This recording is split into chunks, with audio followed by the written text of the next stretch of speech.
Millionaire is ridiculed for inheriting old gas station until the poor girl reveals the $300 million secret and he changes her life forever. Before we dive into the story, drop a comment below and tell us where you're watching from. Enjoy the story. The mahogany conference room fell silent as attorney Margaret Thompson cleared her throat. Around the polished table, the Harrison family sat in their finest funeral attire, vultures in Armani suits waiting to feast on Uncle Frank's fortune. "To my beloved nephew, William Harrison," she read from the weathered will, "I leave my most precious possession." Bill straightened in his chair, his heart pounding. After years of struggling with his software startup, maybe Uncle Frank had finally recognized his potential.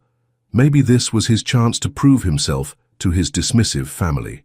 Frank's Gas and Go station, located at 1247 Maple Street, including all buildings, equipment, and surrounding 3 acres. The room erupted in laughter. His brother Marcus nearly choked on his coffee.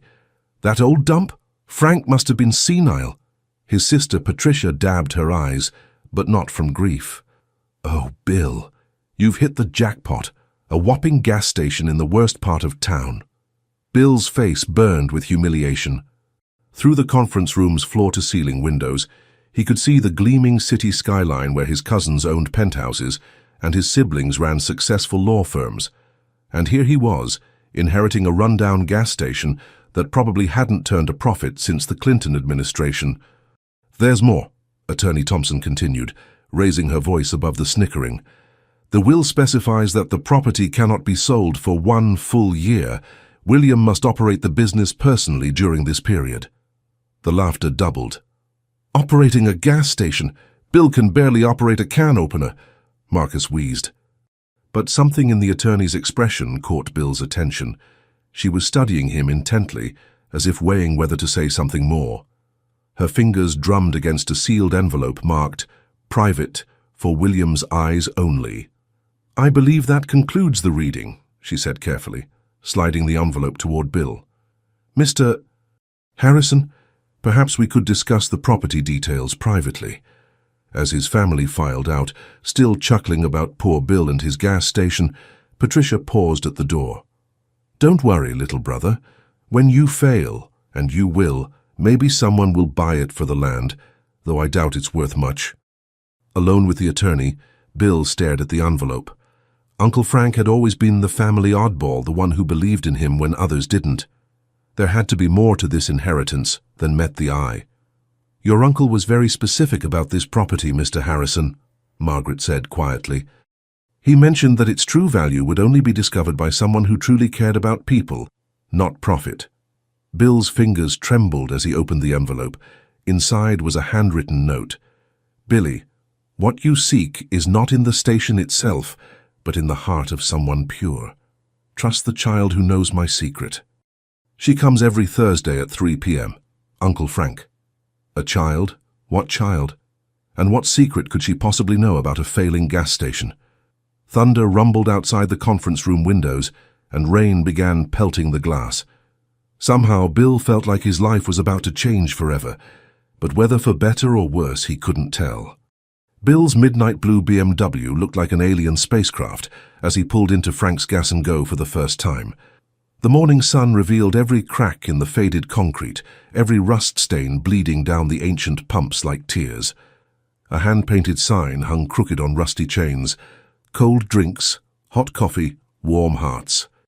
Someone had added below it in smaller letters, "Credit cards welcome, when machine works." "Warm hearts," Bill muttered, stepping over a pothole that could swallow a golf cart. More like warm garbage dump. The station consisted of a small convenience store with windows so grimy they filtered the sunlight into a sickly yellow glow, attached to 2 service bays that hadn't seen a working car lift since the Reagan administration. Weeds pushed through every crack in the pavement, with the determination of small green soldiers reclaiming enemy territory. A rusted Coca-Cola machine sat like a monument to better times, its red paint faded to the color of dried blood. But as Bill fumbled with the heavy brass keys Uncle Frank's attorney had given him, an elderly black man approached from across the street. He moved with the careful dignity of someone who'd earned his authority through decades of quiet leadership. "You must be Frank's nephew," the man said, extending a weathered hand that felt like warm leather. "I'm Earl Washington. Lived here 43 years across the street in the blue house with the white roses. Your uncle was a saint, son. A real saint walking among us regular folks." Bill blinked, looking around at the obvious decay. "A saint? This place is falling apart at the seams." Earl's eyes crinkled with the kind of warmth that comes from understanding life's deeper mathematics. Frank never charged Mrs. Rodriguez when her husband was laid off from the factory. Gave free gas to Jenny Miller when she was driving back and forth to Children's Hospital with her sick baby. 3 months straight. Never asked for a penny. Let homeless folks use the bathroom and grab a cup of coffee without asking questions or making them feel small about it. More neighbors began emerging from the modest houses lining Maple Street like flowers opening to morning sunshine. Maria Rodriguez, a tired-looking woman in her 50s with paint-stained fingers and hopeful eyes, hurried over with the urgency of someone who'd been waiting for this moment. "Senor Bill, your uncle, he was family to us, more than family. When my daughter Sophia needed school supplies for her senior year, he always found a way to help. When my car broke down, he fixed it for free and told me to pay him back when I got my next commission from painting houses." A young mother with 2 small children clinging to her legs introduced herself as Janet Pierce. "Frank used to watch my kids while I ran to the bank or grocery store. Never asked for payment, just said children needed safe places to be children." Bill felt a strange tightness in his chest, like his heart was trying to expand beyond the confines of his ribcage. His family saw Uncle Frank as the failure, the disappointment who never accumulated wealth or status or any of the markers they considered important. But these people spoke of him like he'd been some kind of community hero, a gentle giant who measured success in smiles and second chances. "Thing is," Earl said quietly, his voice carrying the weight of unspoken community consensus, "we were all hoping someone would keep this place running. It's not about the gas, you understand. It's about having somewhere to belong when the rest of the world tells you you don't matter." As the neighbors shared their stories, Bill noticed something else that made his skin prickle with unexplained awareness. Every person who approached looked toward the back corner of the property with a strange expression, not quite sadness, not quite hope, but something suspended between the two like a held breath. "What's back there?" Bill asked, following their collective gaze to where a massive oak tree dominated the landscape. The neighbors exchanged glances heavy with shared knowledge and careful consideration. Finally, Maria spoke up, her voice soft with the tenderness reserved for discussing wounded children. "That's where little Lucy likes to sit. She talks to your uncle even though—" She trailed off, pressing her lips together. "Even though what?" "Even though he's gone," Earl finished gently, his words carrying the weight of witnessed grief. "Child's been coming here every Thursday since the funeral. Just sits by that old oak tree and talks to thin air like Frank's still there listening. Breaks your heart and fills it up at the same time." Bill stared at the massive oak tree dominating the back corner of the property. Its ancient branches stretched over what looked like a small clearing where someone had placed a handmade wooden bench painted cheerful yellow. The tree seemed to pulse with its own life force, roots probably extending beneath the entire property. The pieces clicked together with the satisfying precision of a combination lock opening. A child who comes every Thursday. Uncle Frank's note about trusting the child who knows his secret. Tomorrow was Thursday. Bill spent Wednesday night in his downtown apartment, pacing the hardwood floors of his minimalist living room like a caged animal. He couldn't focus on anything except Uncle Frank's cryptic note and the mental image of a grieving child talking to an empty tree. At 2:30 p.m. Thursday, he was already parked outside the gas station, watching the oak tree through his windshield, like some kind of private investigator staking out a crime scene. The neighborhood seemed to hold its breath in the afternoon heat. Children played in distant yards, their laughter floating on the warm air like dandelion seeds. Mrs. Rodriguez tended her small garden, occasionally glancing toward the gas station with curious eyes. At exactly 3 p.m. she appeared. A small girl, maybe 10 years old, emerged from between 2 houses across the street, with the purposeful stride of someone keeping a sacred appointment. Her auburn hair was pulled back in a slightly crooked ponytail, secured with a bright blue scrunchie, and she wore a faded pink backpack decorated with unicorn stickers that looked too big for her thin frame. Despite her small size, she carried herself with an old soul's dignity. Bill watched mesmerized as she settled onto the wooden bench beneath the oak tree, opened her backpack with the careful reverence of someone handling precious artifacts, and pulled out what looked like a composition notebook and a thermos decorated with cartoon cats. She began talking, not loudly, but with the animated gestures and changing facial expressions of someone having a genuine conversation with a beloved friend. Taking a deep breath that felt like diving into unknown waters, Bill climbed out of his BMW and approached slowly, not wanting to startle her or interrupt what was obviously a private ritual. "Hello there," he called softly when he was still several feet away, his voice carrying the gentle uncertainty of someone approaching a wild animal. The girl looked up, revealing bright green eyes that seemed far older than her years, eyes that had seen too much loss but refused to surrender their capacity for wonder. "You're Bill," she said matter-of-factly, as if his arrival had been predicted and scheduled. "Mr. Frank said you'd come eventually." Bill's heart skipped several beats. "You knew my uncle?" "He was my best friend in the whole wide world," she said simply, patting the bench beside her in invitation. "I'm Lucy Chen. I live with Mrs. Patterson 3 houses down in the yellow house with the purple shutters, ever since my parents died in a car accident last year. Mr. Frank used to give me oatmeal raisin cookies and let me help him sort the inventory. He told me lots of things about lots of things." Bill sat carefully on the other end of the bench, noting how the wood was worn smooth by years of use and weather. "What kind of things?" Lucy studied him with those unsettling green eyes that seemed to look straight through to his soul. "He said his family thought he was a failure because he didn't make piles of money or live in fancy houses, but that you were different from the rest of them. He said you had a good heart buried under all that fancy city worry and expensive clothes." The accuracy of this assessment made Bill profoundly uncomfortable, like someone had x-rayed his soul and found it wanting. "Lucy, I found a note from Uncle Frank. He said you know a secret about this place." Lucy's expression grew serious, transforming her young face into something ancient and wise. She glanced around as if checking for eavesdroppers, then leaned closer, her voice dropping to a conspiratorial whisper.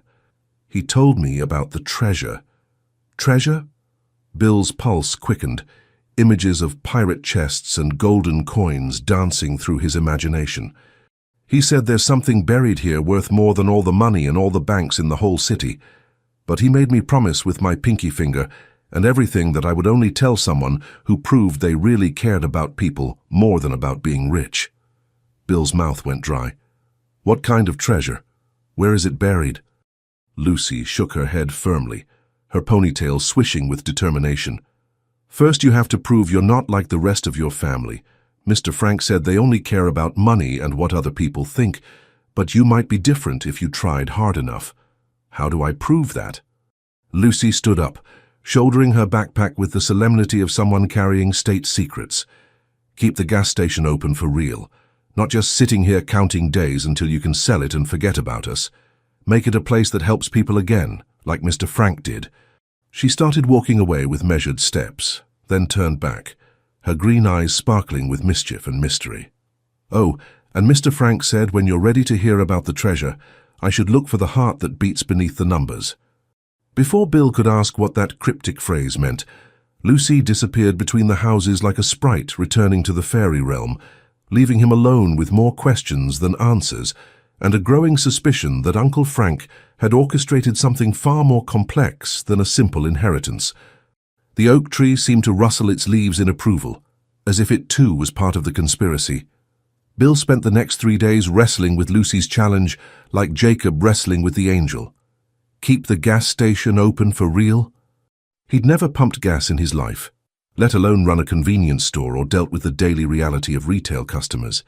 His software startup experience hadn't exactly prepared him for the nitty-gritty of small business operations.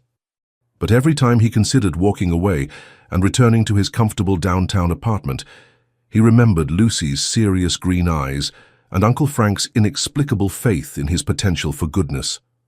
Saturday morning found him standing behind the register in borrowed jeans and an old college t-shirt. feeling like an actor who'd wandered onto the wrong stage.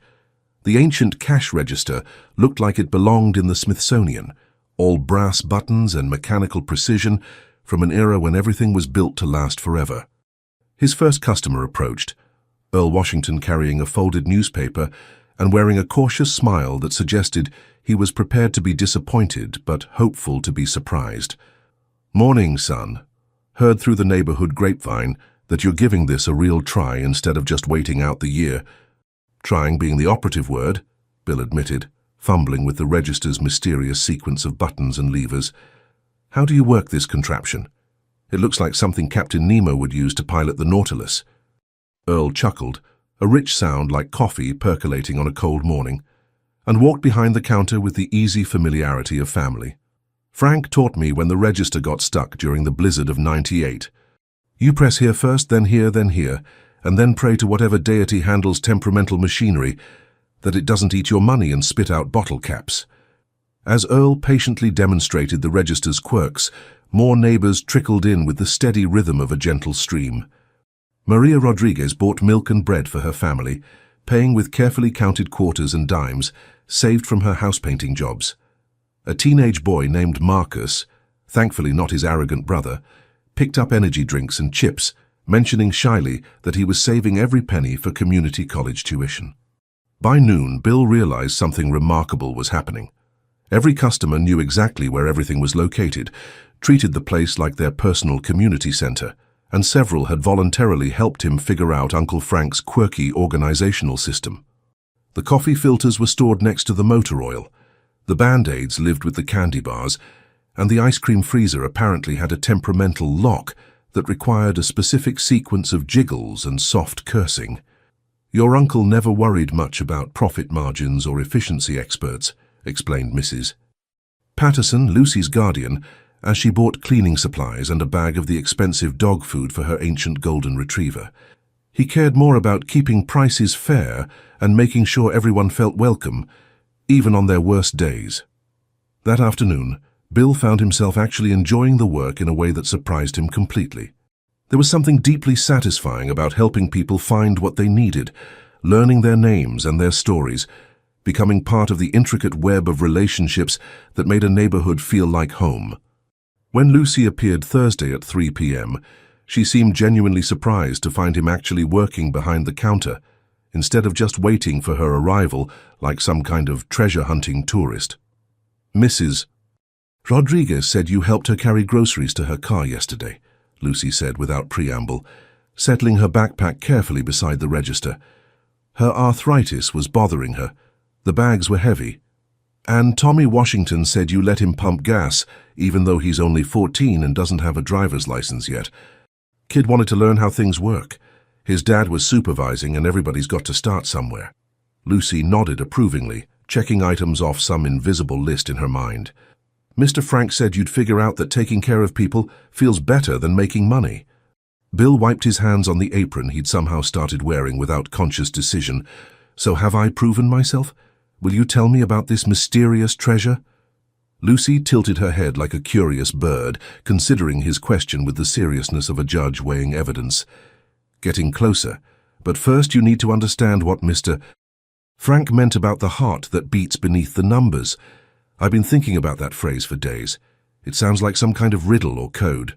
"Not a riddle," Lucy said, pulling her journal from her backpack with ceremonial care. "A map, Mr.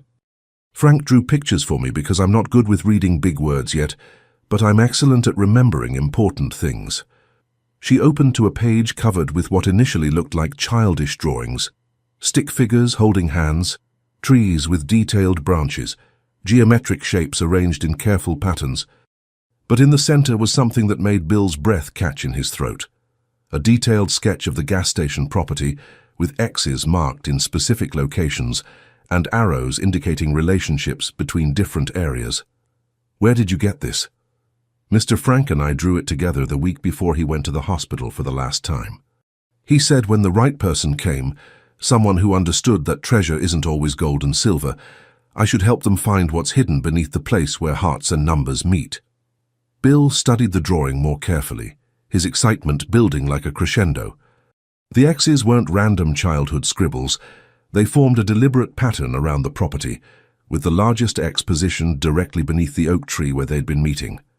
"Lucy," he said slowly, his voice tight with anticipation, "I think your uncle buried something much more valuable than money."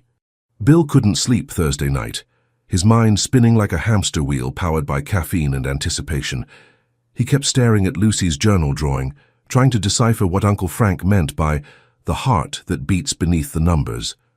Every time he closed his eyes, he saw those carefully placed X's marked around the property, like a treasure map from a children's adventure story, except this felt deadly serious.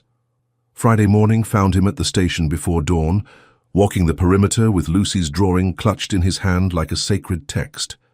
The first X seemed to correspond with a spot near the old service bays, where decades of oil stains had created abstract art on the concrete. The second marked an area behind the convenience store where someone had once attempted a garden that now hosted only the hardiest weeds. But the largest X, the one beneath the oak tree, drew him like a magnet draws iron filings. "You're up early for a city boy," Earl Washington called from his front porch across the street, holding a steaming mug and wearing the satisfied expression of someone who'd been awake for hours. "Coffee's fresh if you want some real fuel instead of that convenience store sludge." Bill accepted the invitation gratefully, crossing the street as the neighborhood began its gentle awakening ritual.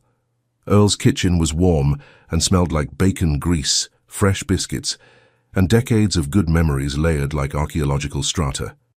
"Earl, did Uncle Frank ever mention hiding anything valuable on the property?" Earl's eyes grew thoughtful as he poured coffee into a mug that proclaimed "World's Best Grandpa" in faded blue letters. Frank was a private man who kept his own counsel, but he did mention once that the real value of that place wasn't in any ledger book or tax assessment.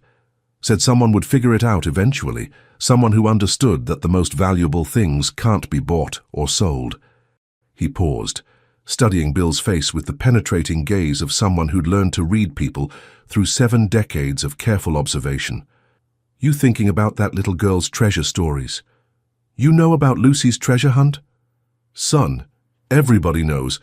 That child's been talking about Frank's secret for months."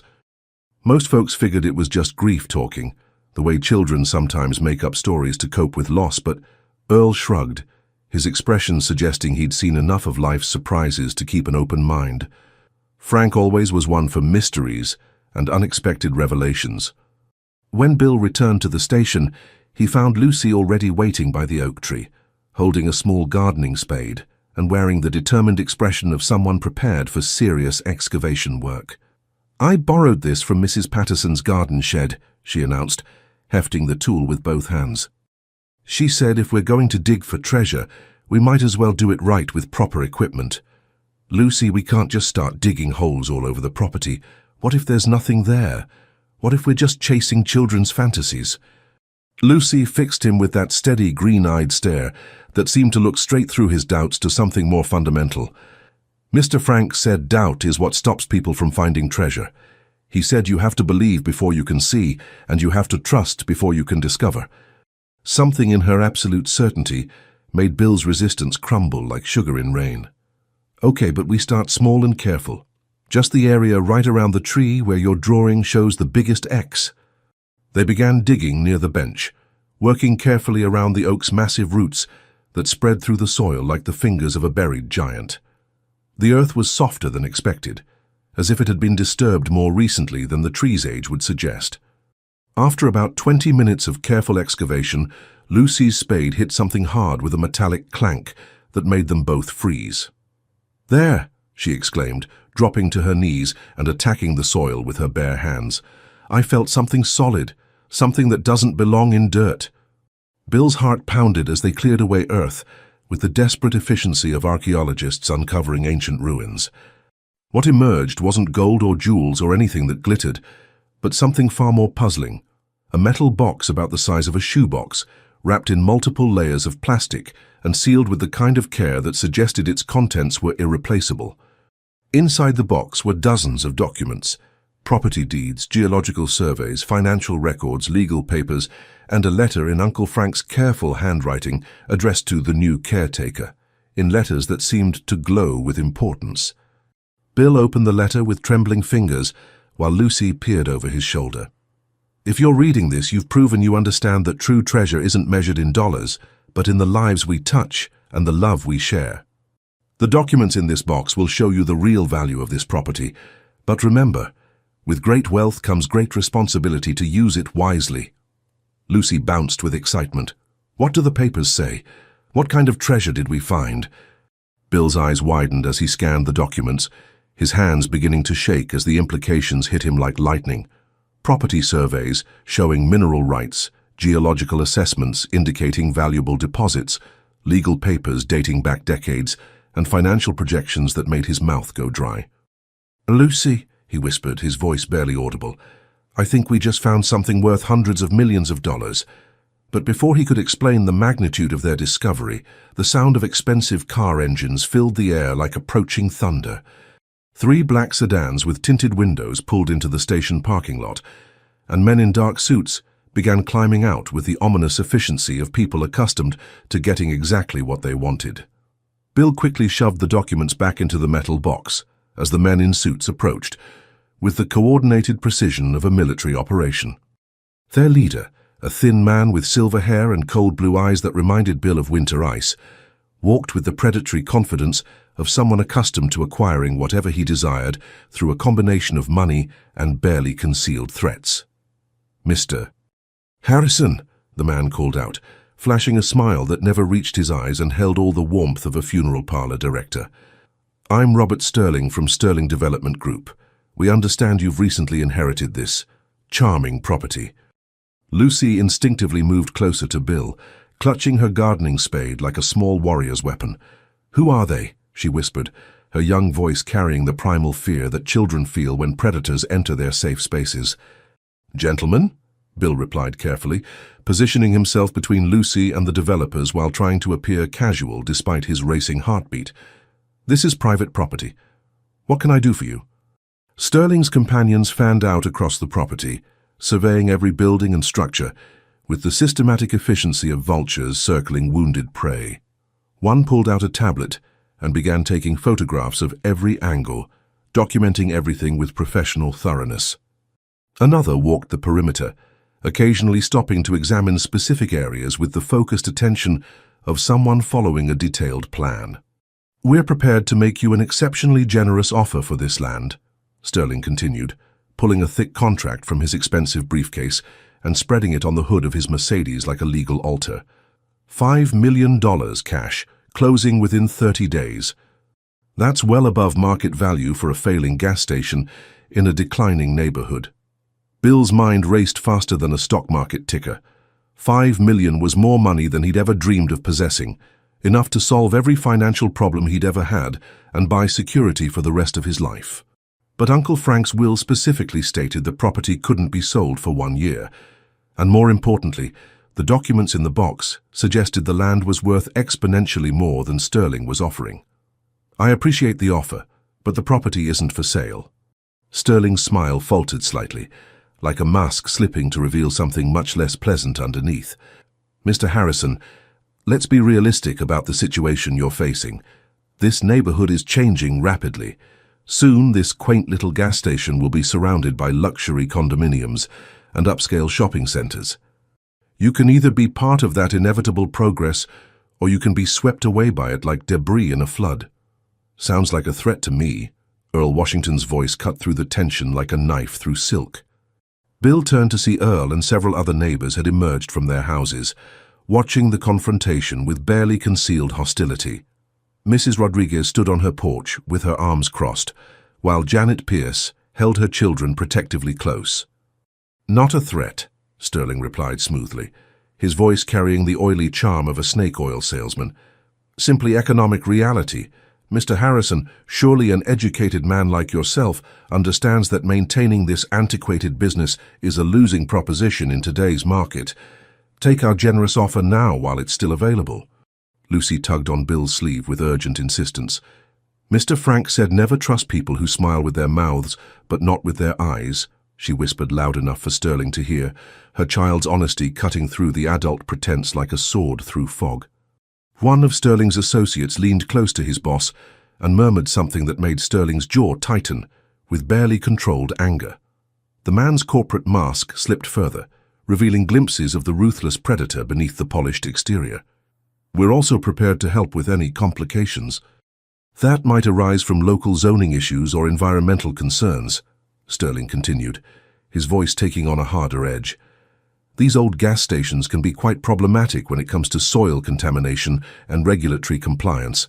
The cleanup costs alone could bankrupt a small business owner." The threat was barely veiled now, hanging in the air like poison gas. Bill realized with growing certainty that these men knew far more about the property than they were revealing. Had they been watching him? Had they seen him and Lucy digging? Did they know about the documents? "As I said, the property isn't for sale," Bill repeated firmly, his voice carrying more confidence than he felt. "Now I'd appreciate it if you'd leave my land." Sterling's mask finally slipped completely, revealing the cold calculator beneath the friendly businessman facade. "Mr. Harrison, you strike me as an intelligent man who understands how the world really works. Don't make the mistake of thinking you can hold on to something this valuable indefinitely. Market forces have a way of getting what they want, with or without cooperation." After the developers left, their expensive cars disappearing like dark clouds after a storm, Bill noticed Lucy was trembling despite the warm afternoon sunshine. "They're the bad guys, aren't they?" she asked, her voice small and uncertain. "The ones Mr. Frank warned me about?" Bill knelt beside her, his mind reeling from the encounter and its implications. "What exactly did Uncle Frank tell you about bad guys?" "He said someday people would come who wanted to take away our special place. He said they'd offer lots of money and make scary promises, but they didn't understand what really made it valuable." Lucy looked up at the oak tree, with the reverence of someone gazing at a cathedral. "He said when that happened, I should make sure the right person knew about the heart that beats beneath the numbers." Bill followed her gaze upward into the oak's ancient branches, and suddenly Uncle Frank's cryptic phrase made perfect, brilliant sense. There, carved into the trunk about 8 feet up, were dozens of pairs of initials inside heart shapes. A romantic record of every couple who had gotten engaged under this tree over the decades, a testament to love's endurance. Below the hearts, carved in Uncle Frank's careful handwriting, was a series of numbers that made Bill's breath catch. N42, 3601 W071, 0589, GPS coordinates. "Lucy," Bill said, his voice tight with excitement and growing fear, "I think we've only found the first piece of your uncle's treasure. And I think those men in expensive suits know exactly what we're looking for." Bill couldn't sleep again Friday night, his mind consumed by the GPS coordinates carved into the oak tree and the documents that suggested his uncle's failing gas station sat on something extraordinarily valuable. At sunrise, he found himself standing beneath the tree with his smartphone, inputting the numbers Uncle Frank had so carefully preserved. N42, 3601, W071, 0589. The coordinates pointed to a location approximately half a mile northeast of the gas station, in what appeared to be an undeveloped wooded area behind the neighborhood. Bill studied the satellite image on his phone, noting that the terrain looked surprisingly untouched for being so close to residential development. When Lucy arrived for her usual Thursday visit, she found Bill pacing excitedly beneath the oak tree. His laptop balanced precariously on the yellow bench, while he cross-referenced geological surveys from Uncle Frank's document collection. "You look like my teacher, Mr.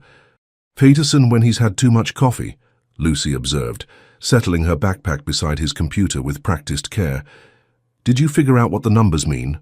"They're coordinates, Lucy. They point to a specific location about half a mile from here.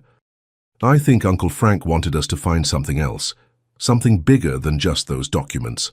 Lucy's green eyes lit up with the kind of excitement that only children can muster for genuine adventures. "Like a real treasure map? Can we go look? Mrs. Patterson packed extra cookies today, so we have supplies for exploring." Bill hesitated, glancing around the property where Sterling's men had photographed every detail just 24 hours earlier. "I'm not sure it's safe. Those developers seem to know more about this place than they're letting on." "Mr. Frank always said the best treasures are hidden where scared people won't look," Lucy replied, with the confident wisdom of someone quoting a beloved mentor. Besides, we can't let the bad guys win just because they have scary suits and mean faces.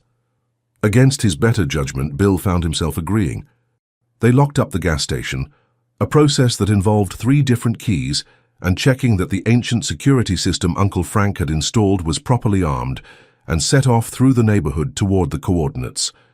The walk took them through increasingly rural terrain, past the last row of modest houses, and into a stretch of mixed forest that felt impossibly wild for being so close to suburban development. Ancient oaks and maples formed a canopy overhead, filtering the afternoon sunlight into dappled patterns that danced across the forest floor. "This is beautiful," Lucy whispered, her voice carrying the reverence children reserve for truly magical places. "It feels like where fairies would live." Following his phone's GPS, Bill led them deeper into the woods until they reached a small clearing, dominated by what appeared to be an old stone foundation, the remnants of some long-forgotten structure that nature was slowly reclaiming. Moss covered the weathered stones, and wildflowers had colonized the cracks between them.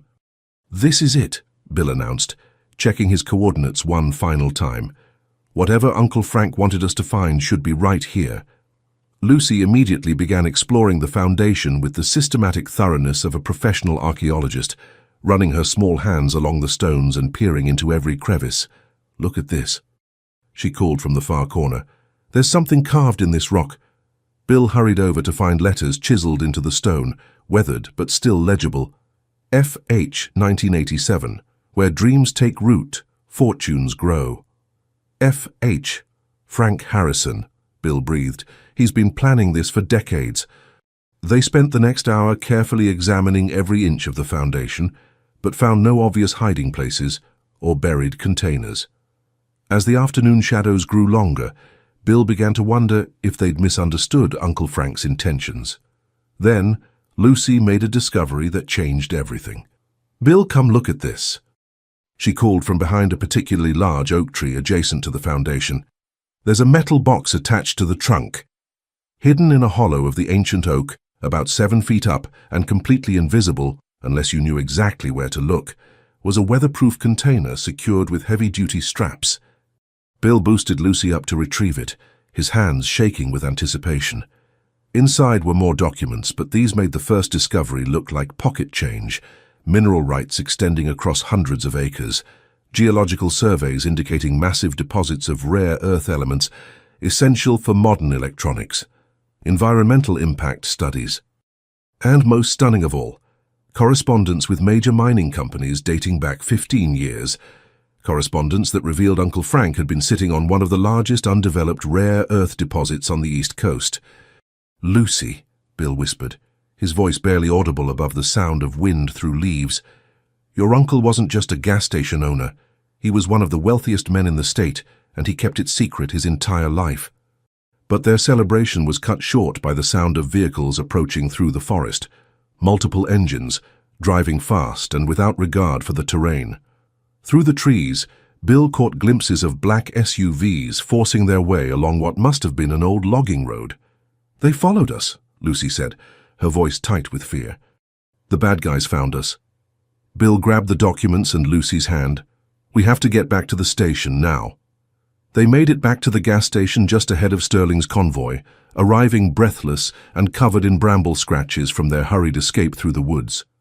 Bill's mind raced as he tried to process the magnitude of what they'd discovered, while simultaneously figuring out how to protect Lucy and themselves from increasingly aggressive corporate interests. "Stay close to me," he told Lucy, as they saw the black SUVs pull into the station parking lot. "And if things get scary, run to Earl's house and call the police." This time, Sterling emerged from his vehicle with reinforcements, 2 men who looked more like private security than business associates, and a severe-looking woman in an expensive suit who carried herself with the authority of someone accustomed to making problems disappear. "Mr. Harrison," Sterling called, his voice carrying a harder edge than their previous encounter. "I believe you've been exploring areas beyond your property boundaries. That's concerning behavior for someone in your precarious position." The woman stepped forward, extending a business card with the crisp precision of someone delivering an ultimatum. "I'm Jennifer Walsh. attorney for Sterling Development. We've discovered some irregularities in your uncle's property transfers that require immediate attention. Bill accepted the card with trembling fingers, noting the letterhead of one of the city's most prestigious law firms. What kind of irregularities? Environmental violations, for starters, Walsh replied smoothly. Our preliminary investigation suggests this property may have contamination issues that were never properly disclosed or remediated. The cleanup costs could exceed the property's entire value. That's convenient timing for such discoveries, Earl Washington's voice cut through the tension. Bill turned to see that word of the confrontation had spread through the neighborhood with the efficiency of a telegraph system. Rodriguez, Janet Pierce, and several other residents had gathered across the street, watching the proceedings with protective intensity. Additionally, Walsh continued, ignoring the growing crowd of hostile neighbors, we've identified questions about the mineral rights that were supposedly transferred with the property. It appears your uncle may not have had clear title to subsurface assets. Lucy tugged on Bill's sleeve. They're lying, she whispered urgently. Mr. Frank showed me all his papers. He said he made sure everything was legal and proper because someday it would matter. Sterling smiled, but the expression held all the warmth of a shark sensing blood in the water. Of course, all these legal complications could be resolved quite easily. Our offer still stands. $5 million, immediate closing, and we'll handle all the environmental and legal issues ourselves. And if I refuse, then you'll find yourself facing years of litigation, environmental cleanup costs in the millions, and quite possibly criminal charges for operating a business on contaminated land, Walsh replied with the matter-of-fact tone of someone reciting a grocery list. The threat hung in the air like a toxic cloud. Bill realized they weren't just trying to buy the property. They were attempting to steal it through legal intimidation and manufactured problems. But why go to such extremes for a simple gas station, unless they knew about the rare earth deposits? I need time to review these allegations with my own attorney, Bill said carefully. Of course, Sterling replied magnanimously. You have 24 hours to consider our generous offer. After that, we'll be forced to pursue other remedies. After the legal team departed, the neighbors rallied around Bill with the fierce loyalty of people defending their own. Earl appointed himself unofficial strategy coordinator, Mrs. Rodriguez volunteered to research Sterling Development's background, and Janet Pierce offered to contact her cousin, who worked for the state environmental agency. They're scared of something, Earl observed, as they gathered in the gas station's convenience store for an impromptu war council. Companies don't bring that much legal firepower unless they're trying to hide something big.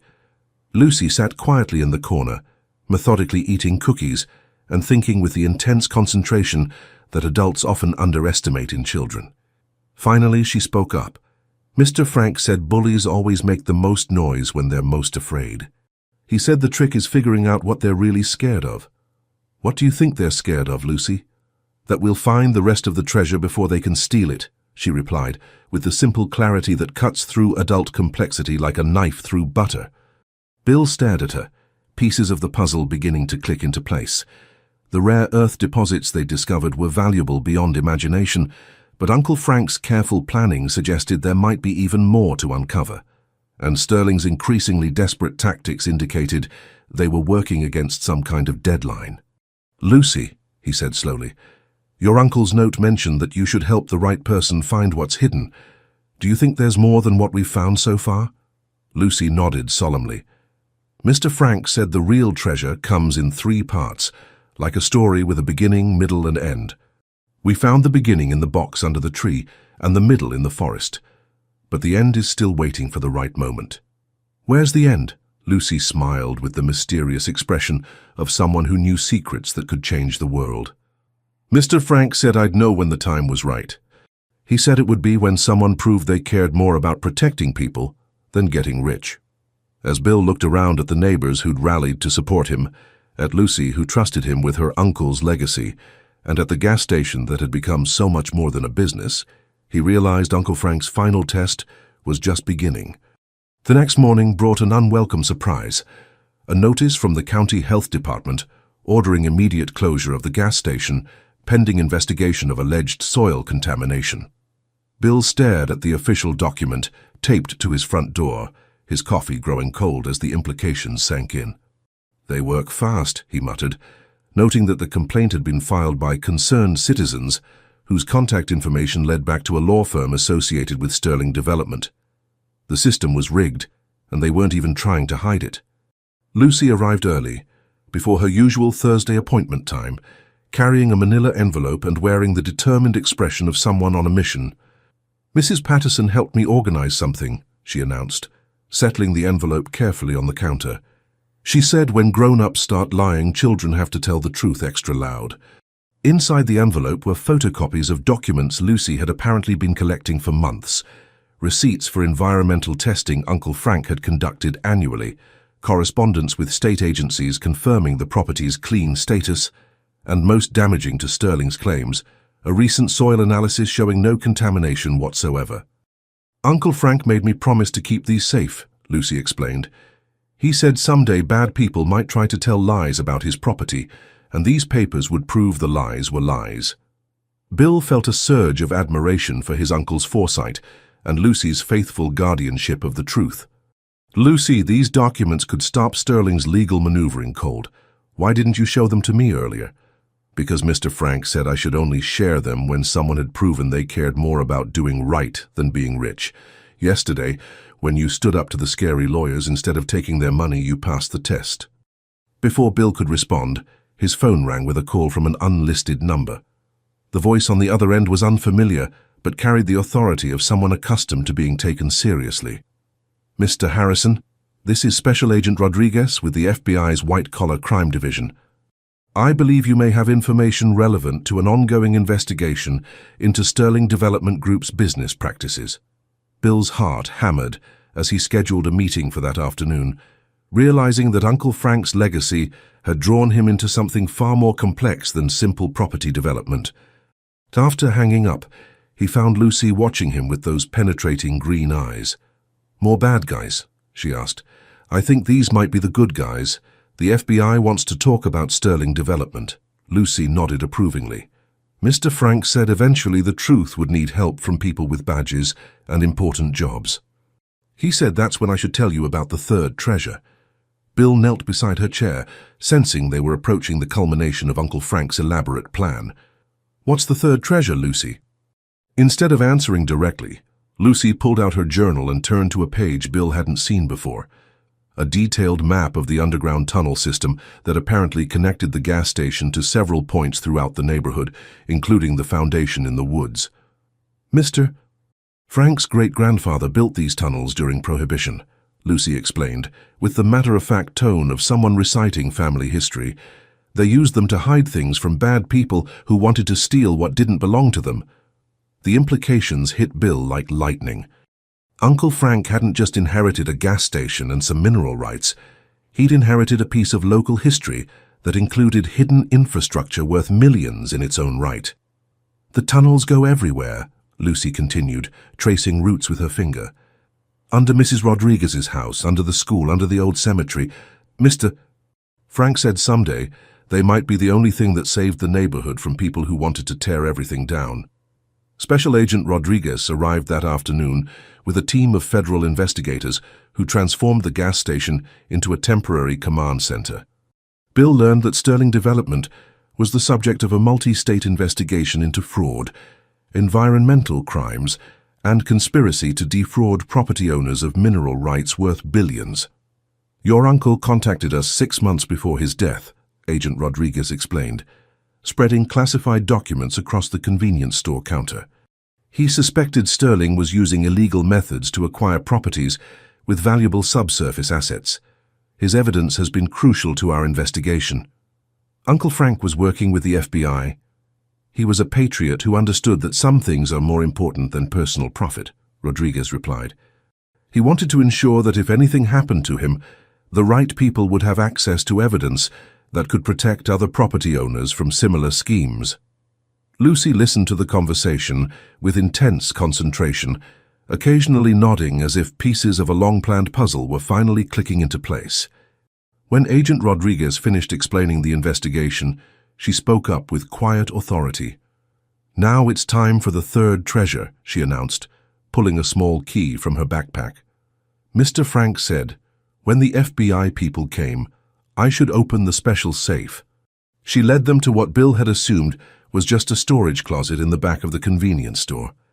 But when Lucy used her key on a hidden lock, the closet's back wall swung open to reveal a sophisticated safe containing what appeared to be decades of carefully documented evidence against not just Sterling Development, but an entire network of companies using similar tactics across multiple states. "Your uncle spent 15 years building this case," Agent Rodriguez said, his voice filled with professional admiration.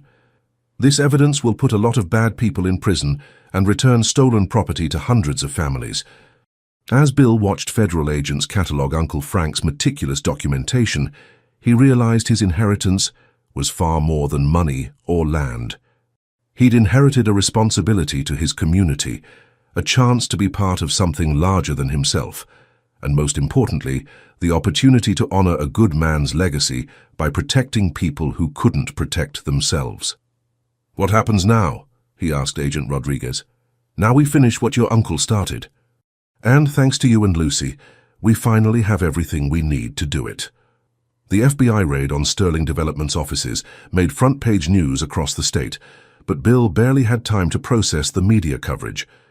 Agent Rodriguez had asked him to remain at the gas station, while federal investigators used Uncle Frank's tunnel system to gather evidence from multiple locations simultaneously. "This is like something from a spy movie," Lucy whispered as they watched agents emerge from the hidden entrance behind the convenience store, carrying boxes of evidence collected from Sterling's secret operations throughout the city. What Bill learned over the next 48 hours fundamentally changed his understanding of everything that had happened.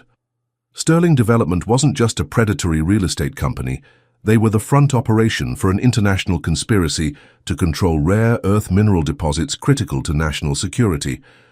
"Your uncle stumbled onto this by accident," Agent Rodriguez explained during a briefing that felt surreal. When he had his property surveyed 15 years ago, the geological reports attracted attention from people who track these resources for foreign governments. Sterling was created specifically to acquire his land. 15 years? They've been after Uncle Frank's property for 15 years.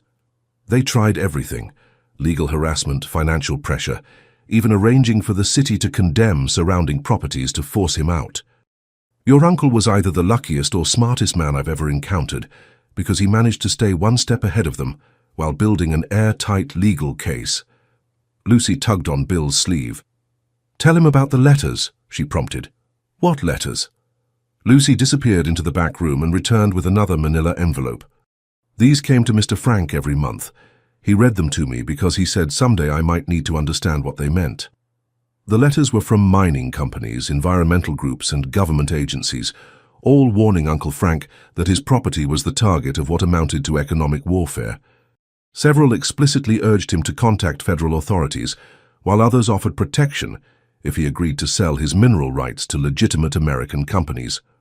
"He turned down offers worth over $300 million, Bill said, his voice barely audible as he read through the correspondence. "Because he understood that some things are more valuable than money," Agent Rodriguez replied.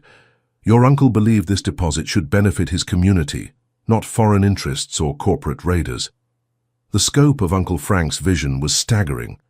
He'd spent 15 years not just protecting his property, but building a legal framework that would allow the rare earth deposits to be developed responsibly, with profits shared among neighborhood residents and environmental protections enforced by community oversight. "He created a trust," Agent Rodriguez continued, handing Bill a thick legal document. "You're not just inheriting a gas station, you're inheriting control of a community development project worth approximately $800 million. Bill's hands shook as he read the trust documents. Uncle Frank had structured everything so that development of the mineral deposits would provide economic opportunities for current residents while preventing displacement or exploitation. $800 million, Lucy asked, her young mind struggling with numbers that large. "More than that, actually," Agent Rodriguez corrected. "Recent geological surveys suggest the deposits extend much further than originally estimated. We're looking at what might be the most valuable undeveloped rare earth resource in North America." But the biggest revelation came when Agent Rodriguez showed them Sterling's internal communications, intercepted during the investigation. The company had been planning to acquire Uncle Frank's property through fraudulent environmental claims, extract the minerals with methods that would have poisoned the groundwater for decades, and abandon the site once the most valuable deposits were exhausted. They would have destroyed this entire neighborhood, Bill said, looking out at the modest houses where families like the Washingtons and Rodriguezes had lived for generations. Your uncle saved them, Agent Rodriguez replied simply. And now you have the opportunity to build something better. Lucy had been unusually quiet during the briefing, processing information with the intense concentration that adults often underestimate in children. Finally, she spoke up with a question that cut to the heart of everything they'd learned. Mr. Frank always said the real treasure was taking care of people. If we're rich now, does that mean we can take care of everybody? Bill knelt beside her chair, understanding for the first time the full magnitude of what Uncle Frank had entrusted to him. This wasn't just about money or minerals or defeating corporate criminals.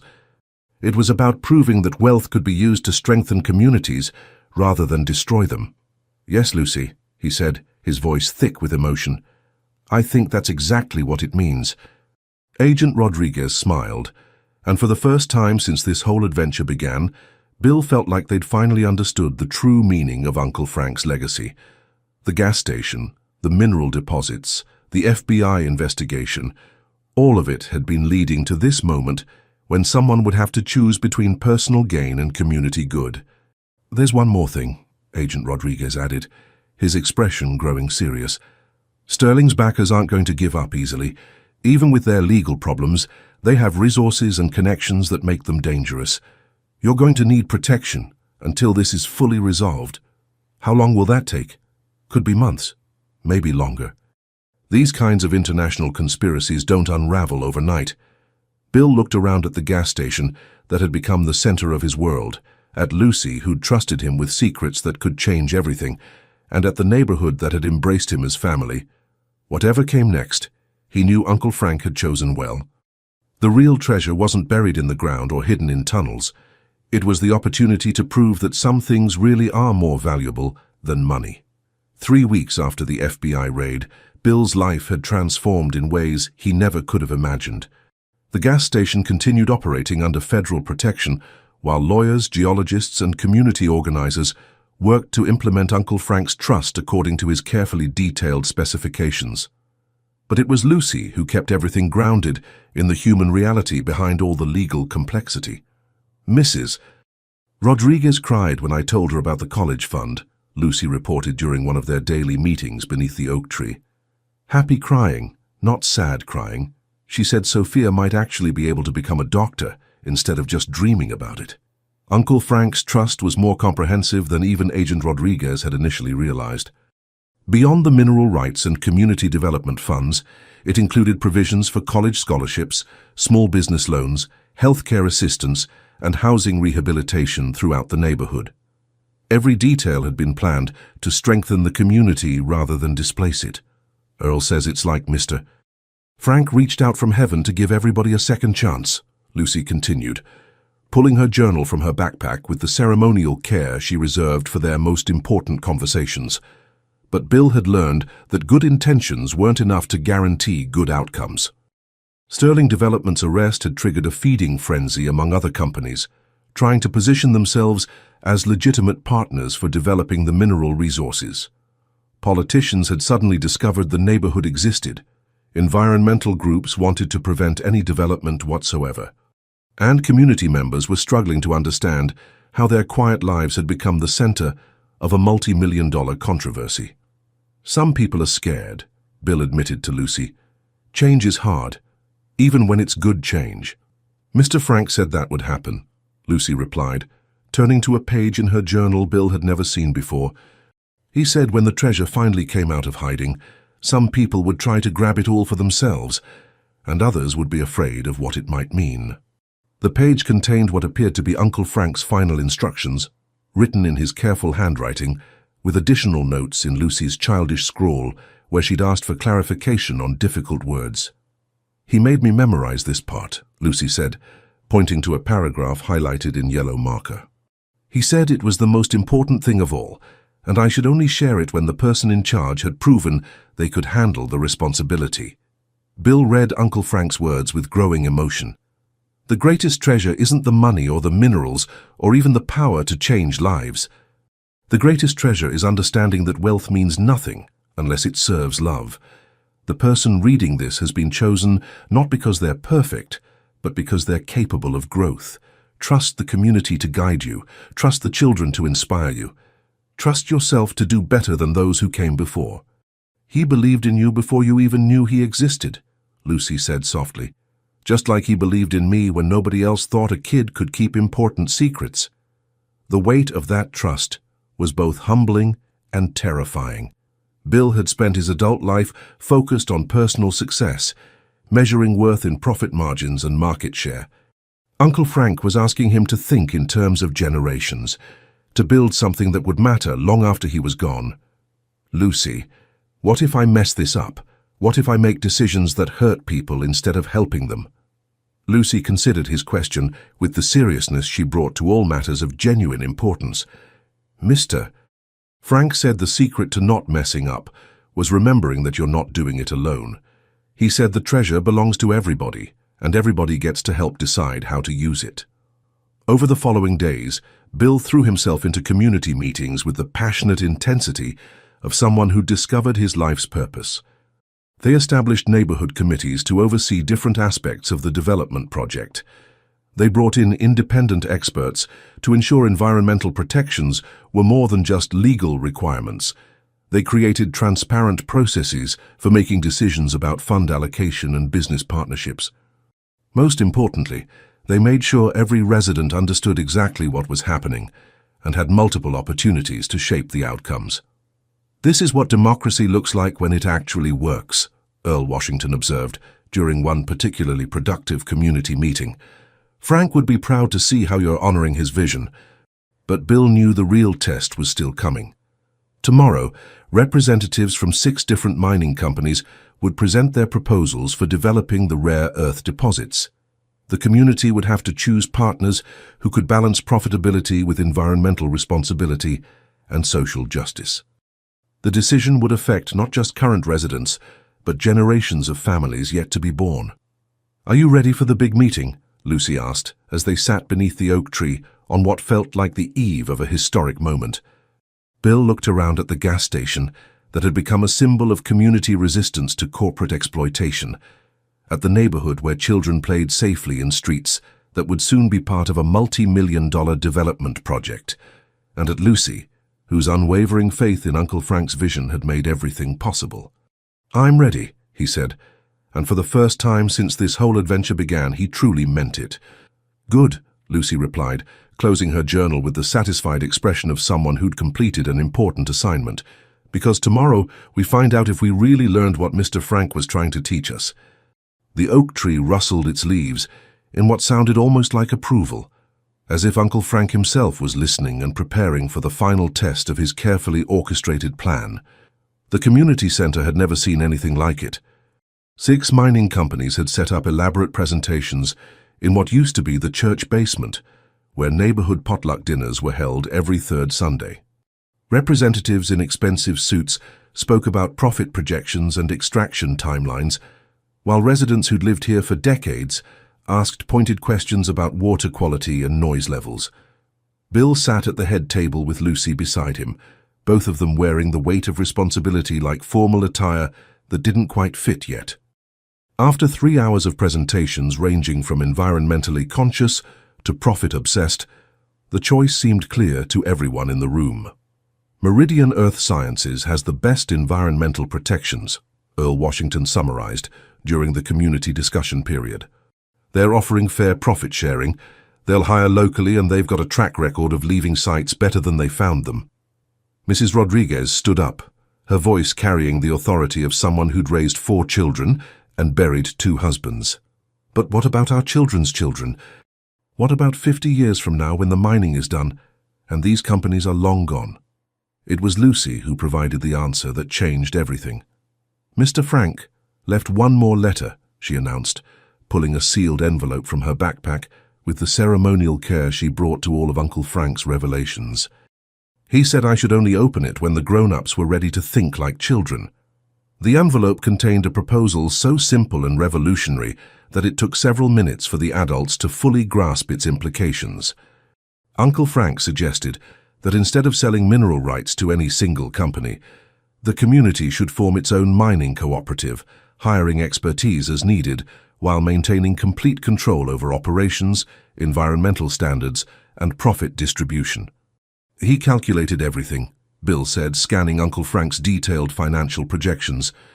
We can afford to hire the best geologists, the most advanced equipment, the strictest environmental monitoring, and all the profits stay in the community forever. Agent Rodriguez, who'd been quietly observing the proceedings, stood up with a smile that transformed his usually serious face. For what it's worth, the federal government would much prefer seeing these resources developed by an American community cooperative rather than any multinational corporation. The vote was unanimous. Over the following months, Bill discovered that managing an $800 million community trust was simultaneously the most challenging and rewarding work he'd ever undertaken. Every decision required balancing competing interests, every expenditure demanded community approval, and every success belonged to everyone. But it was the small moments that revealed the true treasure Uncle Frank had left behind. Like watching Sofia Rodriguez graduate valedictorian from the state university, her medical school acceptance letter framed on her mother's kitchen wall beside a photo of Uncle Frank at her quinceañera. Like seeing Earl Washington's granddaughter open her veterinary clinic in the renovated building that used to house Sterling Development's local offices. Like discovering that the gas station had become an informal community center where neighbors gathered to solve problems and celebrate victories. People drive from other towns just to see how we did it, Lucy reported during one of their weekly meetings beneath the oak tree. She was 12 now, taller and more serious, but still carrying the same unicorn backpack and still treating their conversations like the most important appointments of her week. Did what? Proved that money can make people happier instead of meaner, she replied with the matter-of-fact wisdom that had guided them through Uncle Frank's elaborate treasure hunt. The gas station still operated, though it had been thoroughly modernized with solar panels, electric vehicle charging stations, and a convenience store that showcased products from local businesses. Bill had kept his promise to run it personally, discovering that pumping gas and chatting with customers remained one of his favorite parts of each day. But the real transformation was visible in the faces of people who'd learned to believe in possibilities they'd never dared imagine. Children who'd grown up expecting to leave the neighborhood for better opportunities were now planning to stay and build something unprecedented. Adults who'd spent decades struggling financially were investing in education, starting businesses, and dreaming about their grandchildren's futures. Uncle Frank would be proud, Lucy said, following Bill's gaze across the bustling street where construction crews were building the new community college campus funded by the mining cooperative. He'd be proud of you most of all, Bill replied. You kept his secret safe and you trusted the right person to help make his dreams come true. Lucy considered this for a moment, then shook her head with the gentle correction of someone who understood the deeper truth. He'd be proud of all of us for remembering that taking care of each other is what makes treasure actually valuable.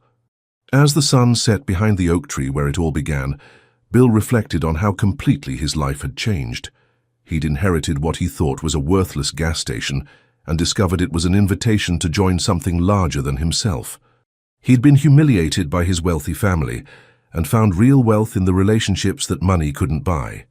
Most importantly, he'd learned that Uncle Frank's greatest gift wasn't the mineral deposits or the legal trust or even the elaborate plan to protect the community from corporate predators.